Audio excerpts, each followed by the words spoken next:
Hi friends, let's take a look at Link versus Bitcoin and Link versus Dollarcoin. I'm Rocky Outcrop. Let me do a quick impression. I've done it on all the episodes today, so if you've watched Ethereum and watched Bitcoin already, you already know what the impression is. But if you haven't, then take a couple of minutes to guess.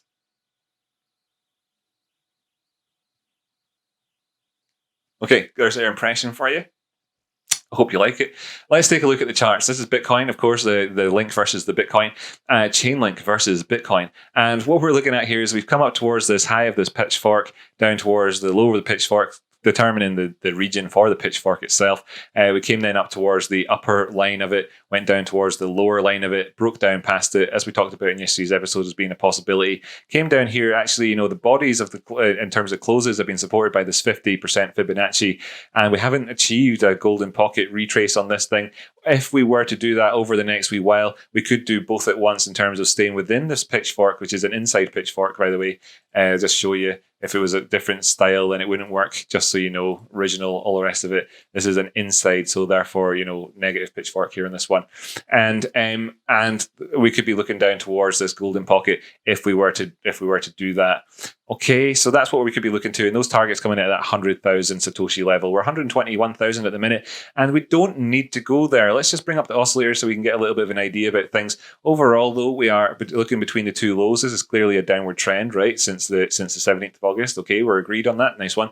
And looking down the way, you can see here that we have got lower lows on the go between these two, and that's not necessarily divergent. Now, this could potentially be divergent on the stochastics, but we've not finished this off yet. I would say it's premature to say that that's divergent, but bullishly divergent, until such times as that we've at least come up and retested, perhaps even broken past the median line of this pitchfork in there, 133,333 or so. And the same thing applies over here with the DMI, where you can see that the pink line has gone higher. And again, I explain how this all works in the Bitcoin episode. Check that out if you want to. And the MACD as well, not divergent there between these previous two lows. And indeed between the low beforehand as well. We've done enough there for that front. So of course, it's still, again, somewhat premature. These things could still change ever slightly because they're not set in stone until these close off for the day. But that's what we're looking at. And then, of course, that means that your top side target is 130K, perhaps 133K. Movements past there you could open up the opportunity to go up to 146K, perhaps just 145, where that 236 is, giving you the opportunity to put in maybe perhaps even a lower high as part of a downward trend, even, in terms of being bullish in a bearish market, which is what this is or has been for the last wee while, before resuming the previous trend, which of course has almost always been for its entire lifetime an upward trend. And now if we just want to take out our measuring stick here and remember things like, look at that down the way, 40% drop off, as you can see, between that high and the subsequent low. These things happen an awful lot when it comes to Chainlink. And what have we had so far in terms of a drop off in terms of the prices? Up there and down to where we are now, 36%. So if we did go down and do the 618, that would be a 40% retrace like we've had in the past. Okay, and that could maybe be where you'd be wanting to buy the dip. I want to give a shout out now, just before we move on to the dollar pairing, to my good friend Northwest Nerd. I think you deserve a shout out, by the way, buddy, for commenting so much on the Chainlink videos over the course. Of course, there's a horse. There's plenty of other people who comment on these videos. For instance, my good pal Andrew Castro, who always puts in a decent comment, and I have to say thank you so much for that too. But I wanted to give a shout out to Northwest Nerd. He loves his Chainlink. He loves it. And let me just scroll down enough till I find a comment from him. Surely there's one in here, unless it's the problem being that I've replied to all of his comments. I think that's probably the problem. Then where have we got Northwest Nerd? Northwest Nerd, come on, looking for your face here, looking for those glasses, those nerdy nerd. Oh my word, what a nerdy nerd. Where are you, Northwest Nerd? Anyway, I'm giving you the shout out even if I don't get your face up on. Oh. There we are, Northwest Nerd. Northwest Nerd, shout out to Northwest Nerd. Nerdy nerd. Oh my word, what a nerd. So thanks so much for being a good subscriber. Right, cool, nice one. All right, okay, so we have a target, by the way, in terms of subscribers, talking about that. I want to see if we can get to 2K. Let me just get that full screen. 2K in 2 weeks. Boo, boo, boo, boo, boo, boo, boo. Can we do it? Can we get to 2K within the next 2 weeks? Wouldn't that be awesome? 400 subscribers or so to go. What have we got on the go here? We had this Fibonacci retracement drawn in, and the highs up there towards the top end and drawn in from the lows over here past this, after this, from the swing low here before we went up towards the top side. And as you can see here, when we went through the 236, now this is only, this is quite a clean chart, let's be honest, for the Rocky Outcrop show. And this was as a result from Paul Myrick, who put a comment on there saying he wanted it to be a clean chart. And here we go. As you can see, when we dropped past the 236 there, it very much triggered a downward side movement, a bit of a cascade down towards this 50% area. Of course, it's coming close enough to it. And perhaps if this was drawn in body to body or something like that, instead of encapsulating this wick over here, perhaps it would have come in just right on it. Who knows? I'm going wick to wick on there, and we've not quite made it yet. And we're being resisted by the 382. Now, this is something that I've talked about a billion times in the past, but let's just do it real quick again. If we do see the prices move past the 382, what would that mean in terms of Fibonacci retracement? So if I just draw one in from the top down to the bottom here, as you can see, going wick to wick yet again, if we move past the 382, then you'd be going past the 236 on this Fibonacci retracement, retracing against the downward movement. Okay, so like that's a useful tip for people, just in terms of keeping your eye on the game without actually having to draw these things in all the time. If we move past the 382, having come down to the 50%, we'd be going past the 236. Now we haven't actually hit the 50%, so that makes the 236 on this one slightly above the 382 on that front. And overall, this remains, to be honest, in a bearish stance. Bringing up the oscillators down below, you can see there's no bullish divergence yet. There could be some on the stochastics, but that'd be 1 out of 4, and that's premature to say so. It's certainly not the case as yet. Any further movements down past the 50% would absolutely wipe that stochastic divergence out. So there you go on that front. Oh, by the way, do you watch the Bitcoin episodes? You really, really should. There was something I forgot to say. Somebody talked about severely oversold. This, of course, is the 24-hour time frame. You can see that nothing at all on this is with what you would even say is oversold. Really, no, you wouldn't. Not unless you're talking about this being an upward trend and you're being quite sophisticated with it and saying that when you move past the median line of the RSI, that then you're in technical oversold territory during an upward trend. Okay, the person I was talking about on Twitter wasn't saying that, and they said they were talking about what time frame was it, the 1 hour or something like that.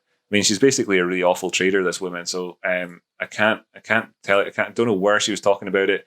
Anyway, she was completely wrong. What way to look at these? I hate the words oversold and overbought. They don't really work for me. Instead, what you want to be calling these things is extremely bullish and extremely bearish. There's very well known amongst professional traders that when these things move into the overbought or oversold zones, that they can indeed stay within them for some time. So I'd look out for that. And if we did push on down with the stochastics into this so-called oversold zone down below, these lines down below, coming down to this zone here, that wouldn't necessarily mean in and of itself that there were going to be a turnaround in the prices, and you've got a lot more room on the other oscillators to go before that would necessarily be the case. Bringing up the DMI here on the 24-hour time frame, we'd like to point out to people that there was a crossover here.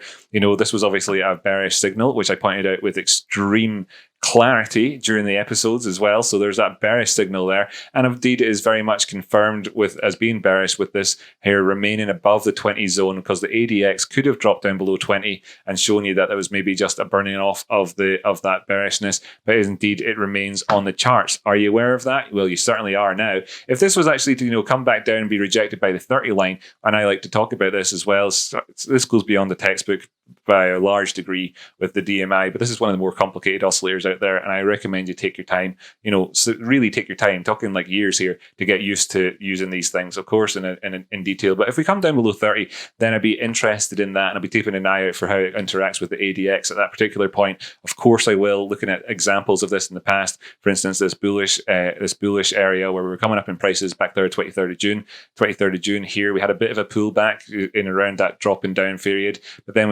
the price action led the way. We saw that we were going towards the top side. It snaked around itself in here and then moved on up again, being supported by that 20 line. So I'd be looking out for that similar sort of setup here if that were to be the case on this one.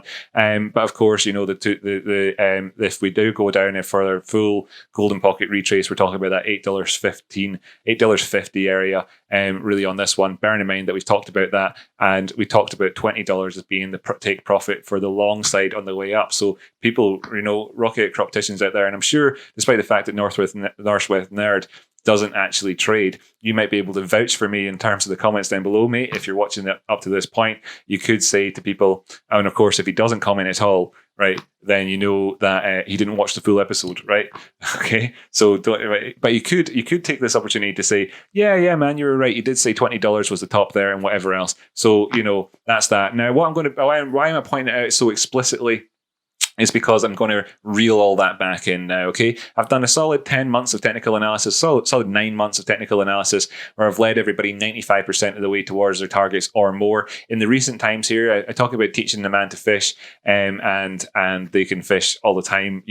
I'm a bit George W. Bush-esque when it comes to saying cliched phrases. I really should be better at them, but there you go. You can teach him. If you give a man a fish, then he might live in harmony with fish for a day. Teach a man to fish, and he can wage war on them for the rest of his life. And that's what I've been trying to do. But of course, if you're standing at the riverside fishing here and the tide comes in or whatever, and you get washed away and swept away out to sea and you drown, then that's no good for anybody. So I was very explicit in around about the top there. And now I'm going to really reel that back in again, because I've got nothing left to prove at all in terms of anything at all, to anybody. And instead, I really do genuinely believe what I say about helping to teach people how to wage war against fishes, okay? So moving on. Thanks so much for tuning in. Really do appreciate it. My name has been Rocky Outcrop, and it will be Rocky Outcrop when I come back again on Monday. Hope you're pretty good to go over the weekend. There's targets out there.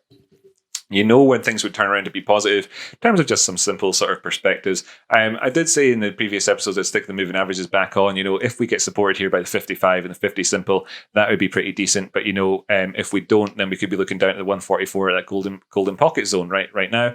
As well, I suppose if you're interested, because I didn't say them in the episodes, it's the same setup there on the Ethereum. And if you look over here at Bitcoin, well, it's that subsequent setup. We're talking about the 144 over there.